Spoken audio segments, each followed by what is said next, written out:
বোর্ডের নিয়মে আনক্যাপ ধোনিকে ধরে রাখছে চেন্নাই। একই নিয়মে কেন নারাইনকে ধরে রাখতে পারবে না কলকাতা?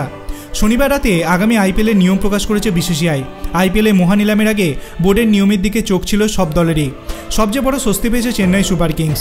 বোর্ডের নিয়মে তারা মহেন্দ্র সিংহ ধোনিকে রেখে দিতে পারবেন আনক্যাপ ক্রিকেটার হিসাবে, কিন্তু একই নিয়মে সুনীল নারিনকে ধরে রাখতে পারবে না কেকেআর। কিন্তু কেন? ক্রিকেটারদের ধরে রাখা নিয়ে 8টি সিদ্ধান্ত নেওয়া হয়েছে শনিবারের বৈঠকে।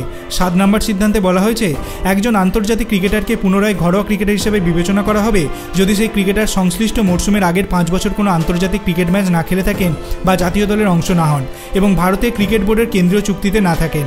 ধোনির মতো নারাইনও গত 5 বছর কোথাও ওয়েস্ট ইন্ডিজে খেলেননি। শেষবার 2019 সালের আগস্টে দেশের হয়ে খেলেছেন, কিন্তু ঘরোয়া ক্রিকেটার হিসেবে নারাইনকে ধরে রাখতে পারবে না কলকাতা। বোর্ড স্পষ্ট করে দিয়েছে এই নিয়ম শুধুমাত্র ভারতীয় ক্রিকেটারদের জন্যই। নারাইন বিদেশি হওয়ায় এই নিয়মের মধ্যে পড়বেন না তিনি। তবে কেকেআর যে নারাইনকে ধরে রাখবে তা কার্যত নিশ্চিত। এখন দেখার কত নম্বর রিটেনশন হিসেবে ধরে রাখা হয় তাকে। তার উপরে নারাইনের চুক্তির অর্থ নির্ভর করবে। গত আইপিএলে কলকাতাতে জেতাতে গুরুত্বপূর্ণ ভূমিকা নিয়েছিলেন নারাইন। 15 ম্যাচে 17টি উইকেট নিয়েছিলেন, পাশাপাশি ব্যাট হাতে 844 রান করেছিলেন তিনি। আপনার কি মনে হয় বোর্ডের এই নিয়মটি কতটা যুক্তিসঙ্গত? আপনার অভিমত আপনি কমেন্ট সেকশনে জানাতে পারেন। ভিডিওটি ভালো লাগলে লাইক করবেন, চ্যানেলটিকে সাবস্ক্রাইব করতে ভুলবেন না। ধন্যবাদ।